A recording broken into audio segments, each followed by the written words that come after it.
Well, a pleasant good afternoon to you and you and you. Whatever part of the world you may be joining us from, we say welcome to another edition of Transforming Lives One at a Time. We are coming to you from beautiful Tobago in the Twin Island Republic of Trinidad and Tobago.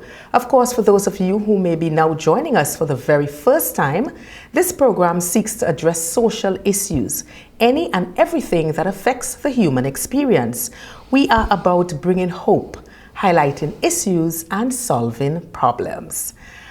Today we will continue the discourse on drug abuse and alcoholism, drug rehabilitation and other related areas. My guest today is Behavioral Services Officer at the Division of Health, Wellness and Social Protection, Ms. Shermin Charles. Ms. Charles, welcome once again to the program. Thank you for having me. Yes, they say once it's nice, you do it twice, right? So true. Well, Ms. Charles, let's start with the basics. What exactly is demand reduction, and why is it such a key part of tackling substance abuse? So demand reduction, I'm just going to simplify it and then explain. Yes. So demand reduction is basically reducing the desire for and the consumption of substances.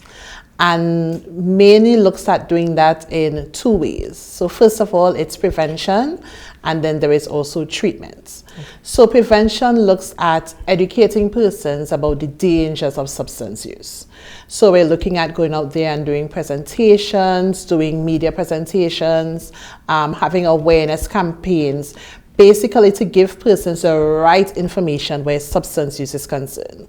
Because a lot of persons are using because they don't have the right information. They don't understand how it affects them, not just physically, but socially and otherwise. Okay. So we have that prevention aspect of it.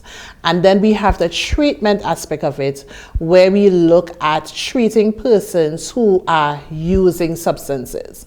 And not just treating them to come off the substance now, but to stay off of it and to become more productive persons within their communities. Okay. And so those two work together because we want to ensure that the demand for that substance, the amount of persons who may be going out and seeking alcohol, seeking to get marijuana or cocaine, that is reduced by ensuring they're educated about the dangers and that they have the necessary treatment and support to stop their use. Okay. Do you also design behavior modification programs and of course consult with medical personnel regarding, let's say, the best treatment options for patients? Yeah. So what is so interesting about treatment is that it has to be individualized. Right. Because not everybody's experience is similar. I mean, you may have two persons who might be using the same substance, but their reasons for using it might be different. Or they might be having the same reason for using the same substance, but the support they have to stop their use might be different. And so that behavior modification involves counseling.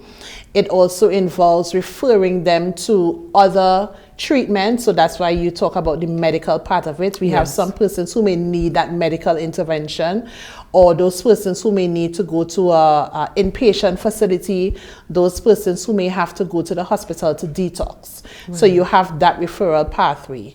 And then it also looks at ensuring that they have that support. Because, you know, drug use is a behavioral issue. Yes. It's a behavior that we want to try to stop. And so we need to ensure that they have that support, that when they're ready to stop or when they have stopped, that they have persons who are able to help them continue to stay, continue to focus on their sobriety. So behavior modification is not just about changing that person's behavior, right, but ensuring that even with that behavior change, they have the support to sustain that behavior change. Yes. So we do a lot of modification, and then we also do a lot of referrals as well. Well, even as you were talking, I cannot help but thinking that as you go through the treatments, it's like you're holding someone's hand and guiding them to a better situation. Yes. And what's important is that they have to be able to say what is it they want. And so you may have someone who comes in for treatment and, you know, they may not want to stop their use, but they're realizing, listen, I need to cut down. And so we have to give them those skills and those resources and those tips they need to reduce their use. And then we always hope that with the reduction, then eventually you're going to stop. Yes. And so that's why it's so important to look at persons on an individual level, yes, and really understand what is their treatment goal. Because my treatment goal for everyone will be to stop using substances. Of course. But that will not be for everyone. Right. So we kind of have to reach them where they are, ensure they stick to that goal, and then sort of, you know, get them to a point where they realize, okay, listen, I really, really need to stop. Right, right, right.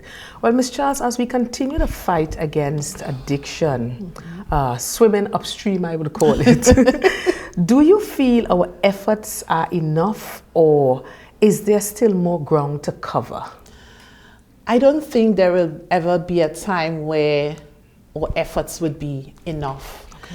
I don't think I mentioned it before when I was here, I can't remember, but we're fighting a battle where substance use is concerned, because certain substances are widely accepted within our communities. Yes. And so while we may have those persons who are going out there and doing the education, those persons who are going out there and doing that support work, the AA groups and so forth, those persons who are offering treatment services, yes, we sort of have to battle with a community that may be thinking, listen, maybe using marijuana isn't as bad as we think it is. Maybe drinking alcohol isn't as bad as we think it is. And so we always have so much work to do. I think what we have to do, what we're missing, is the ability to really have the mindset of the community change, right, where substance use is concerned. Yes. And that could be a bit difficult. When you have someone who's using substances and they seem to be okay and they seem to be functioning, yes, you know, we call them the functional addicts. Right. It's very hard for you to go to that person and be like, whatever, when they could say, but this person uses and they're yes, fine. My mom uses and he's fine. My uncle, my friends use. And so I think our work is where we have to involve the community more. yes, Sometimes we tend to go in there and do our own thing and feel as though it's okay. But if we start to get the community involved and let them understand the importance of having a community that is free of drug, the benefits, yes, I think that is where we'll start to really see great progress where substance use reduction is concerned. yes. And even as you're talking about that, I remember I was speaking to a gentleman on an interview here, and he was saying that some years ago there was a campaign, I can't remember the exact name, but I think it was Get Rid of Charlie, as in garbage, yeah? And he said he has never seen a campaign so effective. And when he said that, something kind of started to stir within me. Yes. Is it that probably we need to bring back these kind of robust campaigns? So when you're driving on the road and you're seeing the billboards, that is all, okay, say no to drugs, Yes. say no, you know, to that kind of thing. And everywhere you see it, because of course, wherever you go, you're visual. So whatever information you see, that is what you will internalize. Yes. So I'm thinking maybe we need to start a more robust campaign and have the entire nation buy into it. Yes. Each home, each community, and of course it will spread. So if we have every single individual saying the same thing, doing the same thing, and encouraging each other to do the right thing, Yes. then I think that will be a win-win situation. And I love how you said we need to get that buy-in from everyone. Yes. Because, you know, we have a tendency to put things on this person. So Right. this is the police responsibility, this is the school's responsibility, this is the THA's responsibility. Yes. And we have to take responsibility for our own spaces. Of course. When I talk about spaces or workplaces, Yes. or families or communities or churches, wherever we may find ourselves. And I think that robust thing you're talking about, it's so Yes. important, but we really need to get every single Tobaconian on board, and not just the THA, and not just the police, Yes. and not just student support services, but every single person that lives in Tobago needs to be on board with that And message. it could happen. It can. We just have to want it bad enough. Yes. Because when you know, as an individual, you'll have a goal, you'll have a vision, you'll have a dream. And once you have that kind of persistence, that level of determination, Yes. ain't nothing going to stop you. That's so true. And I think sometimes we tend to think that because it doesn't affect me directly, Yes. it doesn't affect me. Yes. And we've seen that where crime is concerned, we may not be affected directly, but we know we're not as comfortable leaving our cars open. Right. We're not comfortable leaving our doors open. Yes. So even though it's not affecting us directly, it's affecting us indirectly. And I think we need to really consider how substance use and those dangers can affect us in an indirect way. Yes, definitely, definitely. Well, the conversation has been in the domain for quite a while now, with us not having a drug rehab center in Tobago. As someone who has first-hand knowledge about the statistics in the Tobago space where drug abuse is concerned, how critical would you say a dedicated drug rehabilitation center is for Tobago now? And I just want to pause here and say that we have a problem with drug rehabilitation centers, Trinidad and Tobago. So we don't have any drug rehabilitation centers in Trinidad and Tobago that are free. You have to pay for what we have. What we had in Trinidad that were free have since been shut down. And so the problem with drug rehabilitation is not just a Tobago problem, it's a Trinidad and Tobago problem. Okay. Why I think it's so important for Tobago is simply because of the fact that it's hard for persons to even come and decide, okay, they want to get into rehab. And it's even harder for them to say, okay, let me leave my job, my family, let me get on a plane, let me get on a boat and get to Trinidad. Because what happens while you're on that plane or while you're on that boat, they might think, you know what, I don't want to do this. It's too much, it's too hard. And I think why a rehab center, an inpatient facility in Tobago is important is because we need to have treatment easily accessible for Tobagonians. Okay. And I just want to put a plug in here that the rehab is not necessarily supposed to be a THA rehab. Right. Or a government rehab. But if we have persons who are interested in treatment, are interested in working in treatment, I think as stakeholders we can come together and we can decide, listen, this is important for Tobago. What can we do to ensure that this rehab center is established and is functional in Tobago? Right. I think it's so important, the amount of persons that will come and then you do their assessment and realize, listen, these persons will really benefit from a rehab facility, but they can't leave. Right. There are mothers who don't want to leave their children, there are fathers who don't want to leave their families. There may be a young man who just started a job and he doesn't want to leave his job and go to Trinidad. Right. And so we have to really look at what can we do as stakeholders, as persons who are interested in this field. What can we do to get a rehab on board? Yeah, because just last week I was making a clarion call, you know, to all and sundry, even the private sector, because we were also talking about the fact that if we don't invest our resources now, these are the same people that will come back to haunt us later on in life when we want to retire and just relax. And you know, these are the same persons because there is a problem. And if there is a problem, just like if you are feeling ill, you're feeling a pain in your chest, you wouldn't stay home and lie down and say, well, that pain will go away. No, you will rush to the health center and say, listen, I am feeling a pain and I need help. So even so, persons who are challenged with this issue also need a place that they can be able to say, well, listen, I need help. Or a family member might be able to say, listen, my son needs help, my daughter needs help, my nephew needs help, and get that area that they can be able to go and access that help easily. And if we are to look at it that way, I think by next year this rehab center should be up and running. And I think what's important is that we do have, you can access counseling. You can access counseling for substance use through the mental health units at the TRHA and through the Alcohol and Drug Abuse Prevention Program at the Division of Health. And so we have those persons who come in for that. But then we also need to have a space where persons can go into an inpatient facility. Yes. Because there are persons who the outpatient treatment wouldn't work for them. Right. It may work, but it would not be as effective Yes. as if they had an inpatient. So I'm glad that you made that call for Yes. everyone to get on board. I think it's really important, and the time for waiting to see who is going to do something, Yes. I think that time has long Yes. passed. And so we have to really start to make it our thing, Of course. and make it our responsibility and see what we can do. Definitely. And even when that center becomes, and I'm saying when, not Yes. if, you know. Yes. not if at all. So when that center becomes a reality, what do you think it would mean for the people and communities of Tobago? I think the first thing it will mean is that we see people.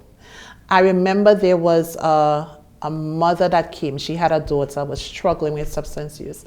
And she said basically she feels as though nobody cares because everywhere she goes, she can't get the necessary help for her daughter. Right. And the help that she really needs was an inpatient facility. Okay. And so I think the first thing that would happen when we have that facility is that persons in Tobago understand that Tobagonians care. Yeah. That we understand their struggles, we understand their needs, and we're working to ensuring that those struggles could diminish and that their needs could be fulfilled. So I think the first thing we're doing is that we're making persons feel heard and feel important. Right. I think the second thing we're going to need is start to deal with substance use and look at demand reduction. Mm-hmm. I think a big part of demand reduction is the treatment. Yes. And so I'm hoping that with a facility like that, we have persons more willing to enter into treatment. So the excuses of having to fly to Trinidad, the possibility of them reaching on the boat, and then when they reach Port of Spain, they decided not doing it again. Because you know that time period you're going through, you're thinking. Of course. And so you have persons who are able to access the treatment that they need. And then essentially we want to see a Tobago where we have a reduction in persons addicted to substances, in persons using substances harmfully. Yes. And we want to see just a general reduction in substance use as well. Right. I want to get something off my chest, so to speak. There would be some persons who would say, you know, they would be listening to the discourse and drug rehab, and they would have the perception, well, I didn't send them there. They look for that. I mean, so they don't know if they drink too much, they're going to end up in the drain and they will end. What do you have to say to people with this kind of mindset? I was that person. I would always say, you know what you're doing. You know the dangers, but you still go ahead and do it. Well, you sort out yourself. Right. Until I got into the field and then you heard the stories of the reasons why. And I remember telling someone, if I were in person situations, I might have done the same thing. True. I might have been using as well. I always like to give this example, but I remember using alcohol to deal with grief. And grief is an everyday thing. Yes. Someone is always dying. You could lose your job. You could lose a family member. You could lose a friend. And I was using alcohol to deal with it. And I want persons to understand that the reason behind it is not as simple as it is. Okay. Most persons are using substances just to simply cope. Yeah. They want to not think about the hurt. They want to not think about the pain. And so when they use these substances, it's a quick fix. Yes. So for that short period of time, for an hour, a half an hour, 2 hours, I don't have to think about somebody dying. I don't have to think about that I lost my job, I don't have any money tomorrow. Yes. I don't have to think about my wife has left me, my relationship has crumbled. And so we have to understand that persons are hurting. Yeah. And when persons hurt, they try to fix their hurts. Yeah. And unfortunately, some persons run to substances because it's really just a quick fix. Yeah. And so I want us to not feel as though, okay, they look for it. Right. But let's look at what is the reason why and how we can help. Okay. Well, on that note, we are going to take a short break and we will be right back. Stay with us. You're viewing Transforming Lives, one at a time. If you're wondering where to find top-tier quality tiles and products to refurbish or renovate your wall, floor or pool, well, your worry is over. Come to D-Cells Tile and Ceiling Center, Store Bay Local Road, opposite the Bonnecourt Primary School, Tobago, where you will find porcelain, mosaic and ceramic tiles of the highest quality guaranteed. D-Cells Tile and Ceiling Center also stocks thinset, grout, tile cutters and yes, windows. Plus a friendly smile and service that's second to none awaits you. So forget the hassle and get all the quality tiles you need right here in Tobago at D-Cells Tile and Ceiling Center. Call us today at 460-8802, 639-8281. Opens Monday to Saturday from 9 a.m. Do you need electrical and plumbing supplies from construction to finish? Then check out Voodoo's Enterprises Limited, Milford Road, Canaan, Tobago. Get LED bulbs and fixtures, septic tanks, water pumps, laminate flooring, press cut power tools, and so much more. Open Monday to Saturday from 8 a.m. Call 280-2050 or 660-4970. Voodoo's Enterprises Limited.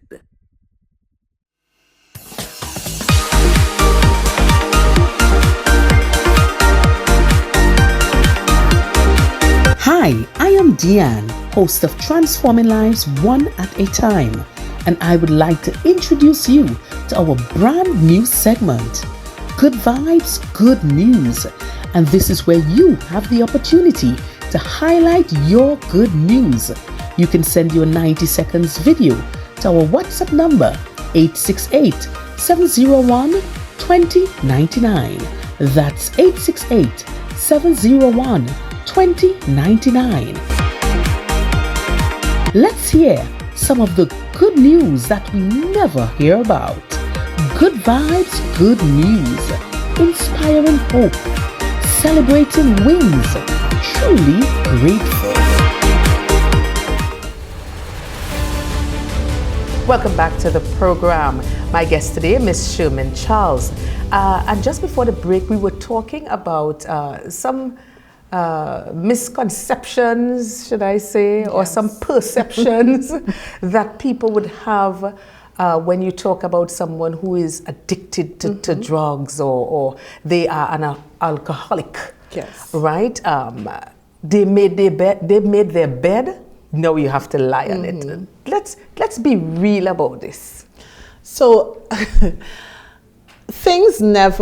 we never see things as important unless they affect us. Yeah. And human beings are selfish people. We're genuinely selfish. And so because we wouldn't do something, or we think that if we're in that situation, we wouldn't do what that person do, we tend not to want to be able to sympathize. Yes. And so you have to be able, when you're dealing with persons who are dealing with addiction, who are dealing with substance misuse, you have to be able to sympathize.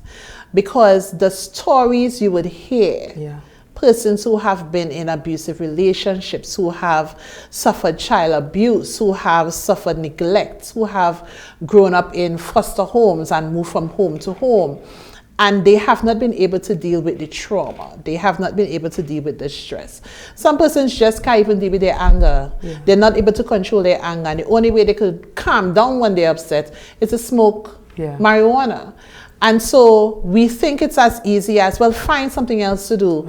But the reality is it's not as easy for some persons. Some persons just have not been able to develop those adequate coping skills. Yes. And I mean, everybody wants a quick fix. Whatever will fix me quicker is what I will take. Yeah. I mean, how many of us, as soon as we get a headache, we run to the doctor and we pop some pills. We need Panadol. I'm always popping Excedrin migraine. Yes. When you don't want to look at, okay, Shermin, did you drink enough water? Right. Did you eat chocolate today? No. And I think that is the same thing with persons, most persons with using substances. Yes. It's that quick fix to fix what they're feeling, to not feel what they're feeling, to fix their hurts. And so we really have to understand that most persons don't just decide today, you know, today's the day I want to become an addict. Right. Today's the day I want to become an alcoholic. It's what is happening in their lives that they're not able to cope with and that they go to this substance. Yes, and even as you were talking, I remembered some years ago, I saw a lady, a homeless lady, and I wanted to find out what happened, because that was the time, you hardly see homeless persons around and stuff. And someone was explaining to me that she lived abroad most of her life, and then she kept sending back money home to build a house. And they were sending pictures and stuff, how things were progressing. And then one time she just decided she's going to make a surprise trip. And she came back to Tobago, and there was just the foundation. Nothing else. No blocks, no doors, no windows, no roof. All the monies that she would have worked hard, she was sending it to a family member. And this was the end result. She ended up on the streets. She lost her mind. Now, some persons would fight. Some persons might end up in jail. Right. You understand what I'm saying? Yes. So you might be the one to end up in jail. You hit somebody, kill somebody, whatever, because you get so upset. Yes. And so we have to really understand, because that is a situation. Listen, you see now, for me, and I hate to say it now, but would you not rather her just drink something to calm down than to be on the streets? Wow. Yeah, a lot of persons are going through a lot of situations that we don't know about, and we have to really try to be a little bit more sympathetic where that is concerned. And not be so judgmental. Yes. If it were me, I would have done this. Everybody has a different battle that they have to face. What I may ace, you may be in shambles. You might end up in St. Anne's, God forbid. Because I would have the grace to deal with this, but you will crumble under that pressure. So the bottom line of what we are saying here, please don't be so quick to pass judgment. Correct. When you see persons going through these situations, don't be quick. If you could give a word of encouragement, do that. If you could probably send them to somewhere that they could be able to get the necessary help and treatment, do that. All right? So from today, we are turning a new page. We're no longer thinking about that. All right? So, Ms. Charles, when it comes to alcohol use, can you break down the 1, 2, 3 rule for us? What does it really mean? So that is what we would call harm reduction. It's also part of drug demand reduction, where for persons who may not be at a space where they want to stop using, we give them the tips to use safely. Okay. So the 1, 2, 3 rule is basically, for women, it's 1 drink per day. For men, it's 2 drinks per day, and generally no more than 3 drinks in one occasion. Okay. And so it's basically to encourage them to control the amount of alcohol that they are drinking. It's just a guide. Right. Does it work? Because, sometimes everybody's body different. So 1 drink might really tip me over the edge, and then 1 drink for somebody else will be like, okay, that's fine. Yes. But it's really just harm reduction to just know, okay, control your drinking so you don't get into any dangerous situations, accidents, and so forth. So that's what we call harm reduction. Very well, very well. I'm so glad you explained that. Well, Ms. Charles, studies have shown that 1 out of 10 individuals will experience an alcohol or drug addiction or some kind of addiction. I mean, there are so many addictions. Yes. We have not spoken about, so you have to come back again because we don't have enough time today. In terms of gambling, addiction, and so many other things. Do you think we need to normalize open conversations about alcohol use and the dangers involved when it gets out of control? And I think more so in a Tobago context we need to, because alcohol use in itself is so normalized. Right. We just had Carnival. Yeah, of course. Ooh. And then we have harvest. Yes. And then we have funerals. Of course. And then we have weddings. We have christenings. Birthday parties. Birthday parties. Every single event, whether you're crying or you're laughing, we use alcohol. And I think because alcohol use has become so normalized within Tobago, that we have to normalize the message about its effects. Okay. Because persons don't see alcohol as anything big. 1, because it's 2 of the legal drugs. Yeah. And we know about tobacco because everywhere you look, where you see tobacco sell, you say it's smoking kills, smoking Yes. kills. We don't have that with alcohol. Yes. When you look at all the ads, somebody's laughing, smiling, having fun. Of It's course. nice. It tastes good. And I saw just like alcohol use seems to be normalized. Yeah. We need to counteract that by normalizing the messages about the dangers of alcohol use, and not just on the person's Yes. physical body, but within the society, within our course. communities, and so forth. Yeah, because I'm looking at loss. You're losing so much time sometimes because the effects of that. Yes. By the time you finish and you get this hangover, and then I can't go to work tomorrow Yes. because Yes, and so it's you're losing productive. You're losing productive hours. Of course. Because you're not productive while you're drinking. That's right. And then for some persons, depending on how much they drink, they have to take like a day or 2 days to recover. My God. Yes. So I think it's very important. The Yes. same kind of message that we put when it comes to tobacco smoking. Yeah. It's the same message we have to put when it comes to alcohol use as well. And we have to start from the primary schools. Oh yes. To get that information Not into even their from psyche. the primary schools, from the preschools, because by primary schools, somebody walk into somebody's house Yeah. during harvest, Of course. and pick up a bottle and sneak around with their friends and go on and drink. And drunk. And drunk. So we have to start from the primary school levels, and we also have to be very vigilant. A lot of times we're not vigilant. Right. So where we see children drinking and they turn a blind eye because that's my child and whatever. And so we have to be vigilant, and we have to really be each other's keeper. Yes, I totally agree. Well, as we take a deeper look at an addiction, we know that an addiction occurs when an individual engages in behavior, and of course they have difficulty stopping or managing. Yes. So the question is, why do you think it's often so hard for someone to admit that they have a problem with alcohol and to ask for help? Water more than flour, so to speak. We spoke about that a little bit when you spoke about the judgment. Yes. It looks bad when a man comes and says he has a problem, because a big man like you don't know how to control your alcohol. Right. Okay. It's weird. And then it looks bad for a woman to do it, because why are you, a woman, drinking alcohol so much? Yeah. We judge a lot. Yes, judgmental. And so because we judge a lot, persons are not willing to open up and say, listen, I have a problem. And there are some persons who really don't think they have a problem. Yeah. Because they're functional. So I can drink and get drunk over the weekend, but I go to work Monday to Friday. Yes. I'm still able to draw a salary. I'm still able to get money and so forth. Right. And so we have persons having to deal with that stigma. And then we have persons who feel as though I'm fine. Once I could go to work, once my children are fed, it's not a problem. And so that's why it's hard sometimes to get persons into treatment, because they don't want nobody to know what's happening. They don't want nobody to know, listen, I'm an alcoholic. They don't want nobody to know that. They don't want to hear that word. And then they're not at the point where they feel as though they have a problem.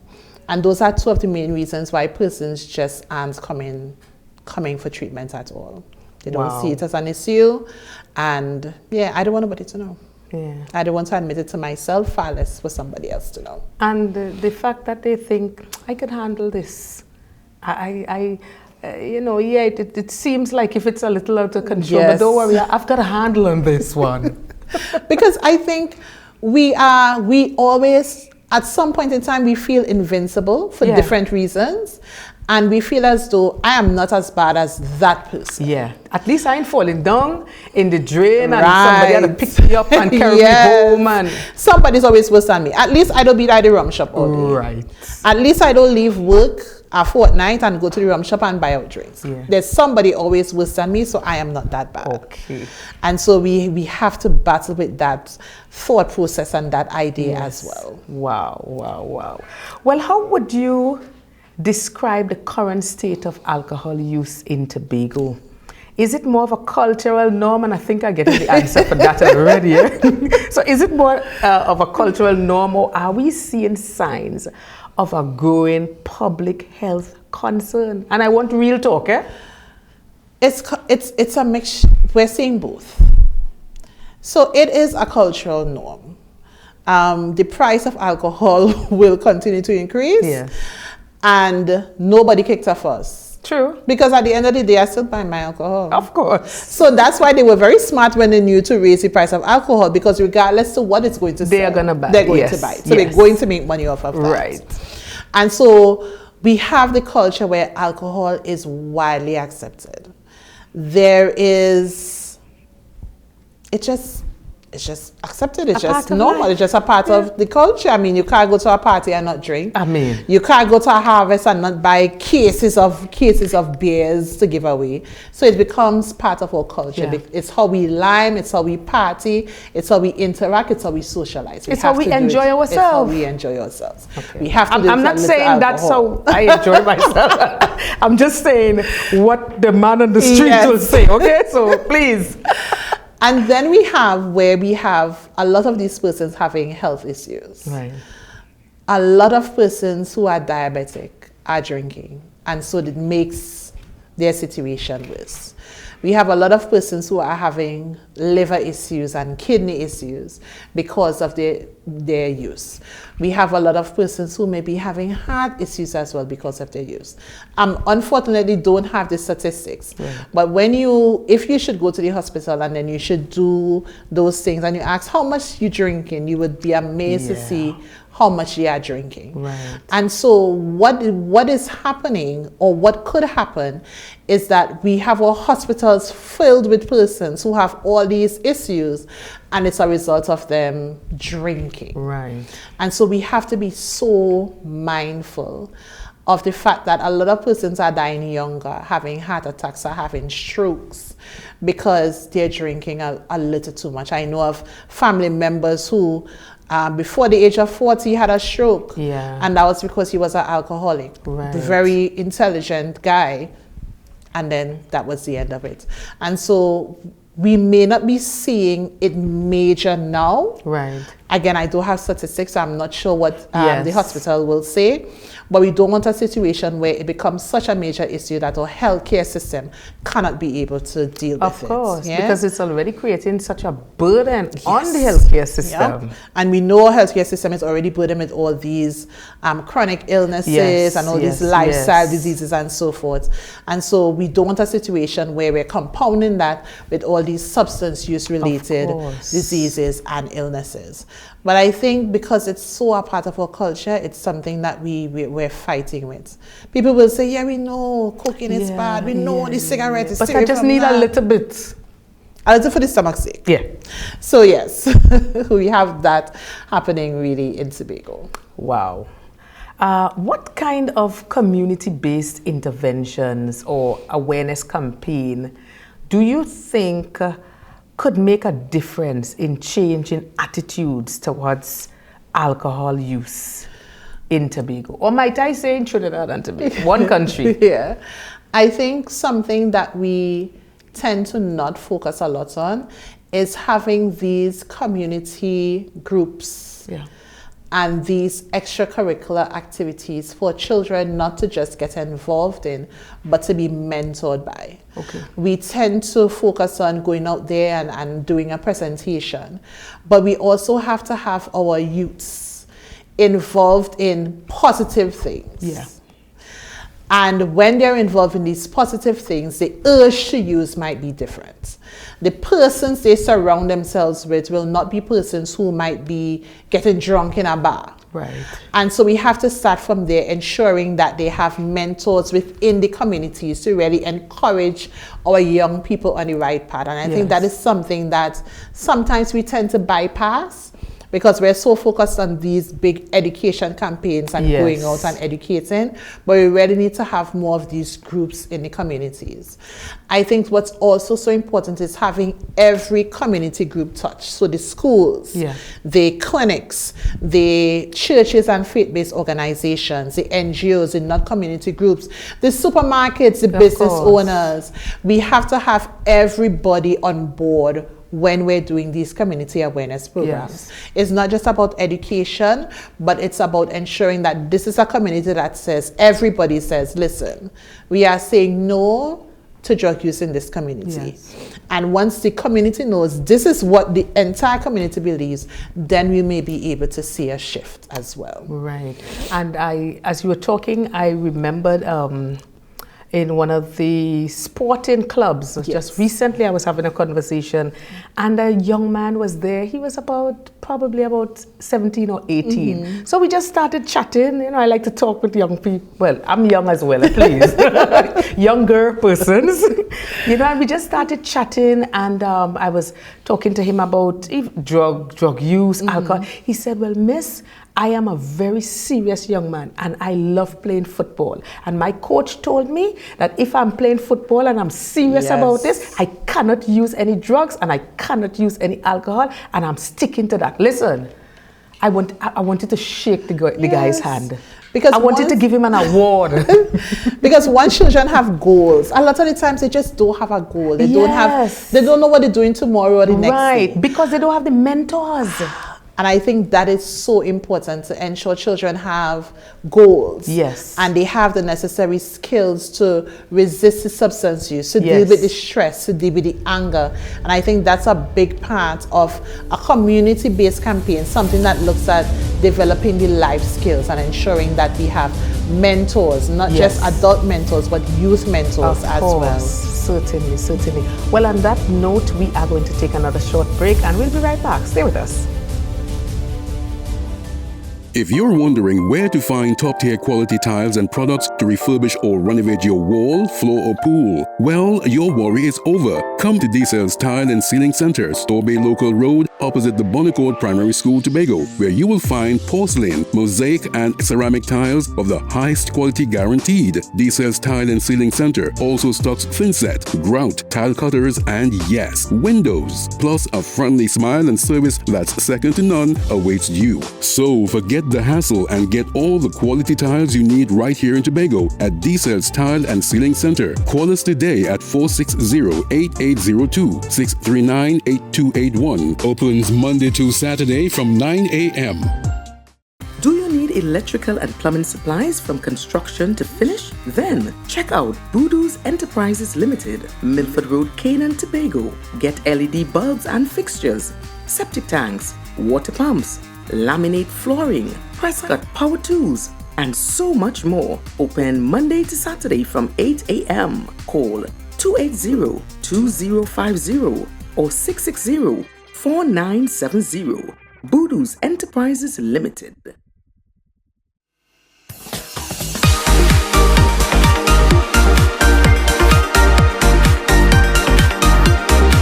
Hi, I am Deanne, host of Transforming Lives One at a Time, and I would like to introduce you to our brand new segment, Good Vibes, Good News.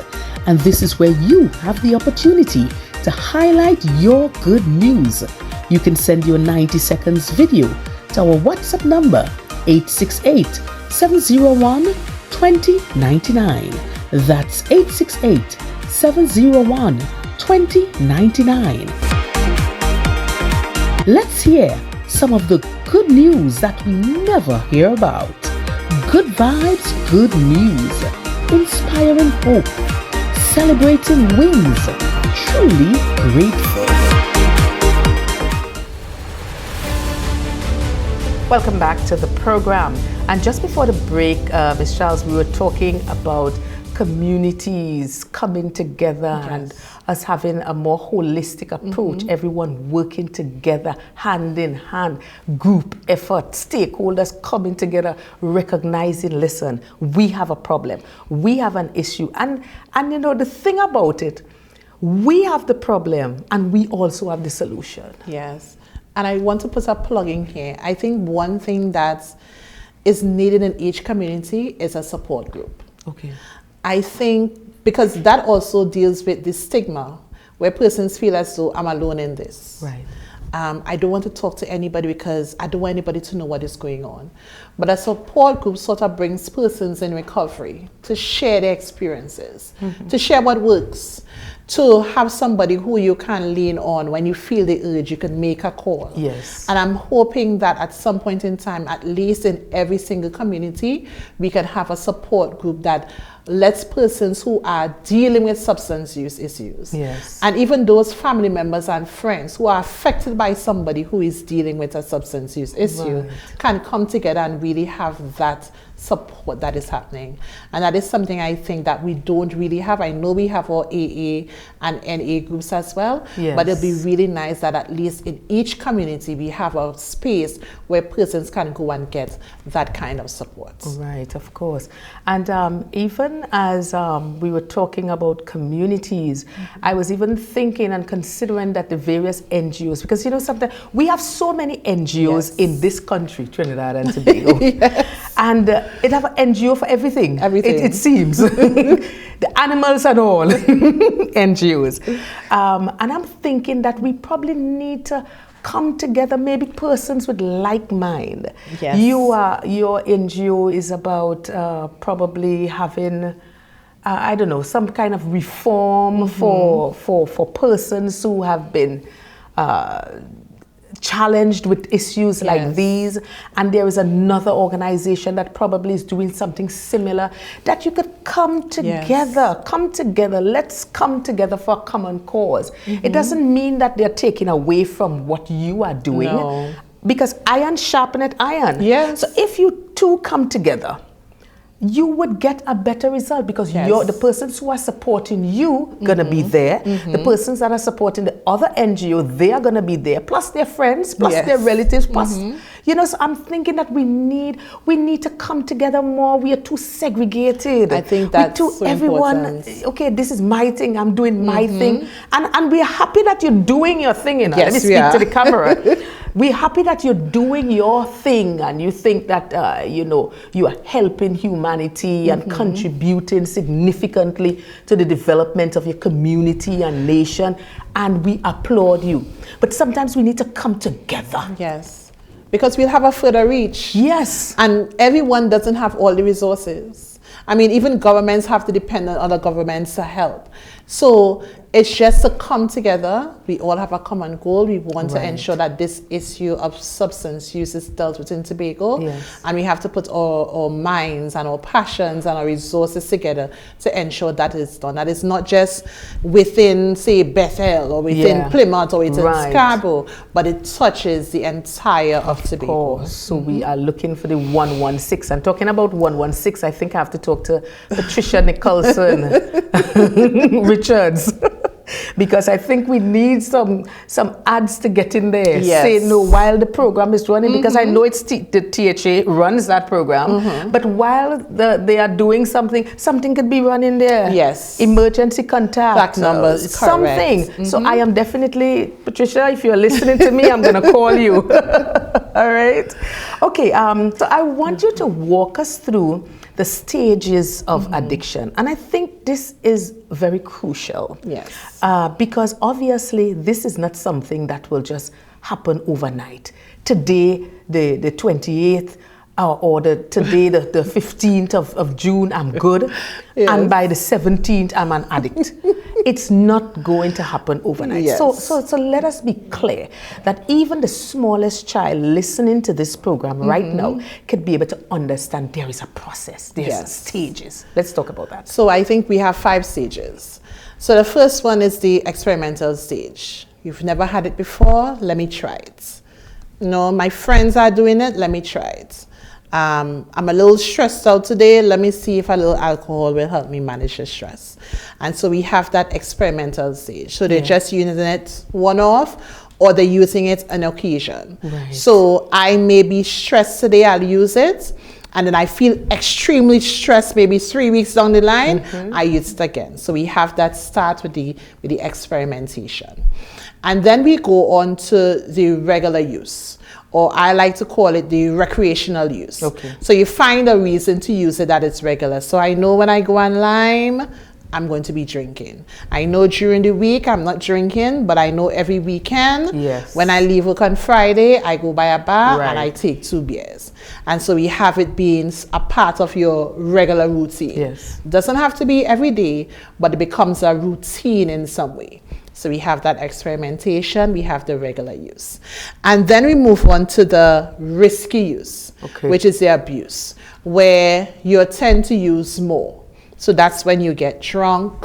okay, That's when you get extremely high. That's when you might need a day to recover from your use.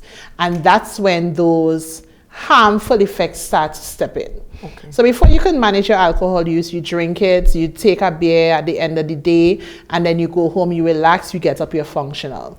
But now you're drinking, and it takes you longer to get over it. You're vomiting when you go home. You might be Right. passing out. Okay. So we have that harmful use that coming in because you start to get those negative effects. Right.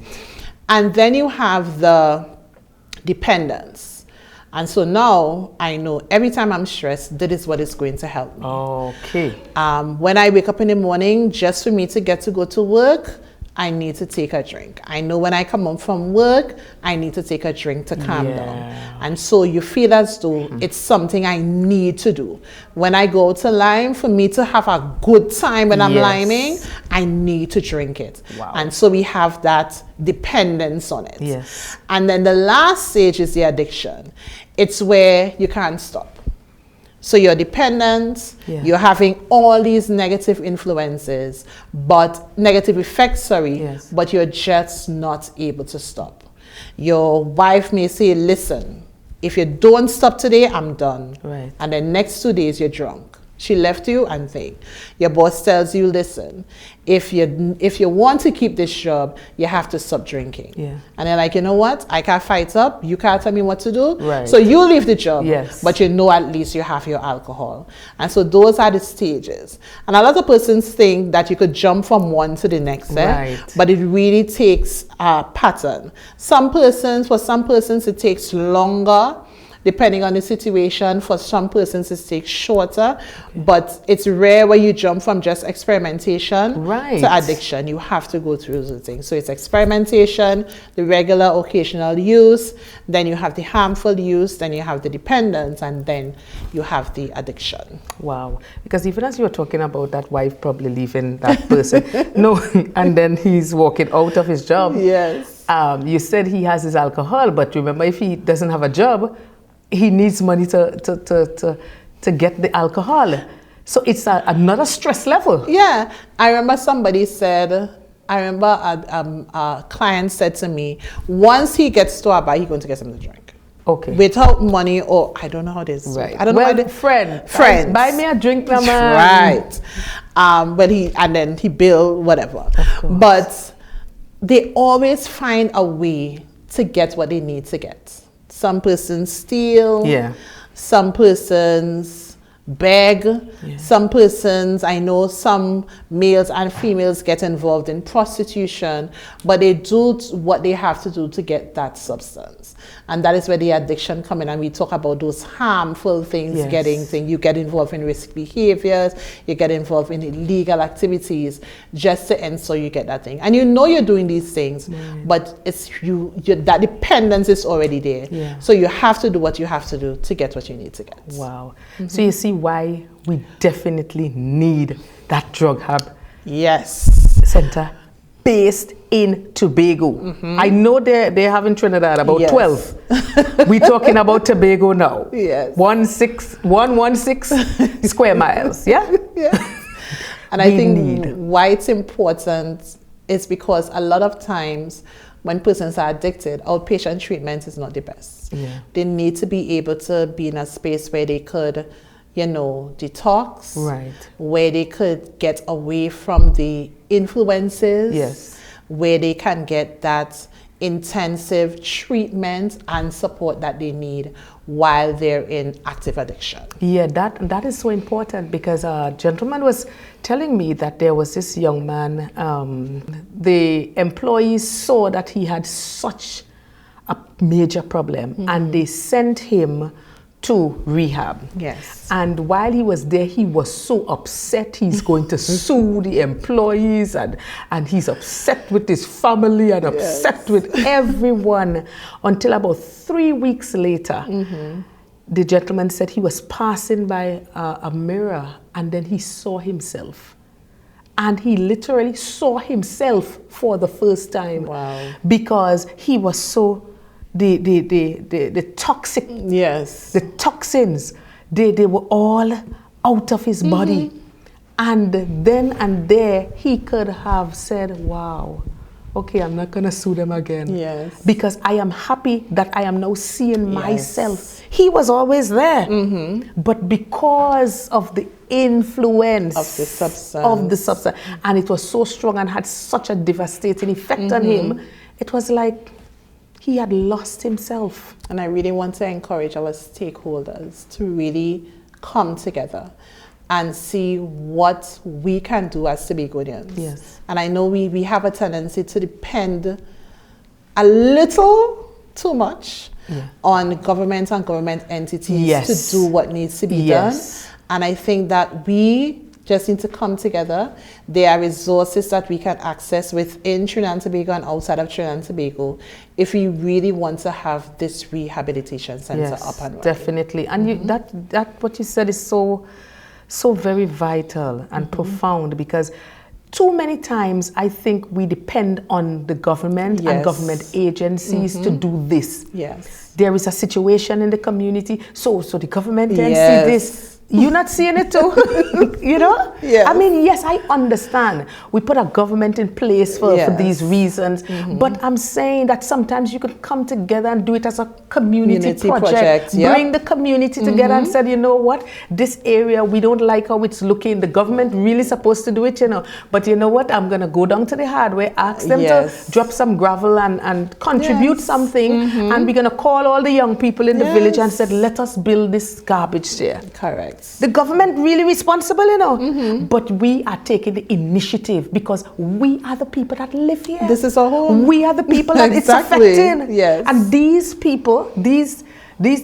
persons who are affected by drug use and alcohol use and that kind of thing, these are our people. Or families, or friends, or yes, brothers, our sisters. loved ones, persons that we went to school with. Of course, church members. I'm telling you, sometimes you look and you said, my God, I went to school with this boy, look at him for today, and your heart goes out. Yeah. And I'm saying that we can't just look at it and turn a blind eye. We have been doing that for too long.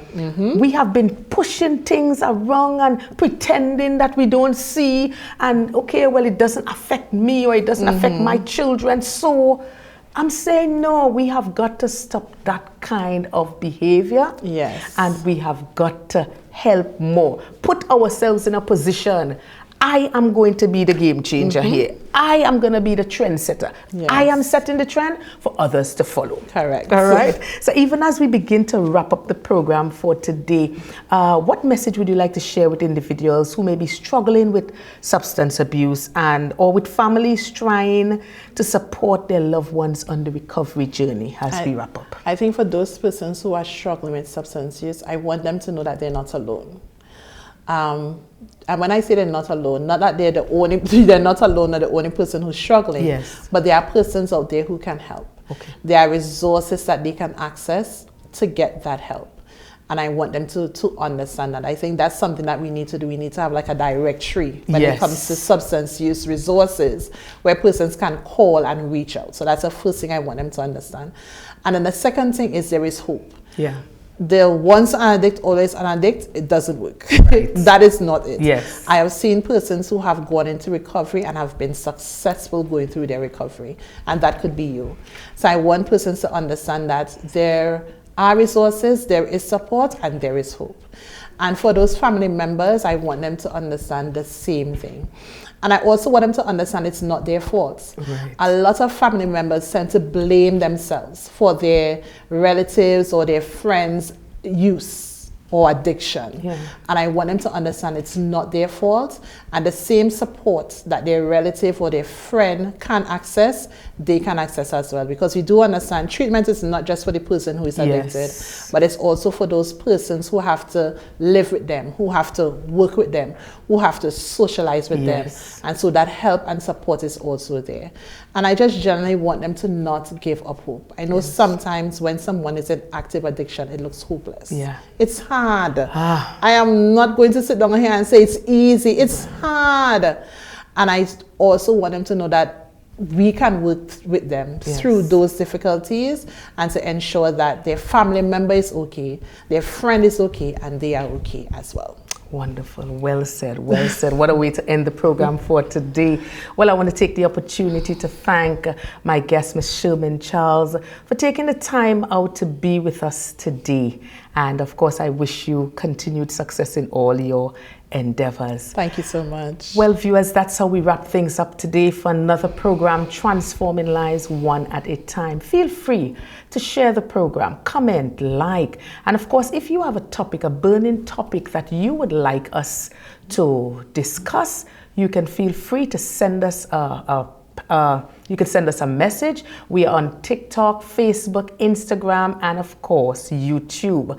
All right, so as usual, I leave you with the definition of transformation, which is an internal shift that brings us into alignment with our fullest potential. Hey, we've got this. See you next time.